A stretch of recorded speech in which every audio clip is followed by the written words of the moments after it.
আপকি বার 400 পার এই টার্গেট নরেন্দ্র মোদী তিনি সেট করেছিলেন, যদিও সেই টার্গেট ফুলফিল হয়নি, তাও এনডিএ সরকার কিন্তু আবারও সরকার গঠন করছে।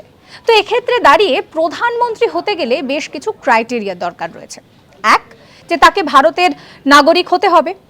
দ্বিতীয়ত, তার বয়স 25 বছরের অধিক হতে হবে। রাজ্যসভার সদস্য হলে সেক্ষেত্রে বয়স 30 বছরের অধিক হতে হবে। এছাড়াও আরও বেশ কিছু বিষয় রয়েছে, যেরকম ধরুন যে কোনো রাজ্য বা কেন্দ্রীয় সরকারের কোনো অফিসে কর্তব্যরত অবস্থায় থাকলে বা কোনো লাভজনক পদে থাকলে সেইখানে থাকা যাবে না।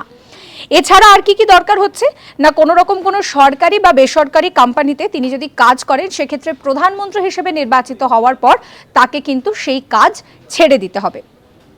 আরও একটা গুরুত্বপূর্ণ বিষয় রয়েছে যে প্রধানমন্ত্রী পদপ্রার্থী হওয়ার জন্য ফৌজদারি মামলা থাকবে না সেই ব্যক্তির বিরুদ্ধে, সেটাও কিন্তু প্রধানমন্ত্রী হওয়ার জন্য একটা গুরুত্বপূর্ণ ক্রাইটেরিয়া বলা যেতে পারে।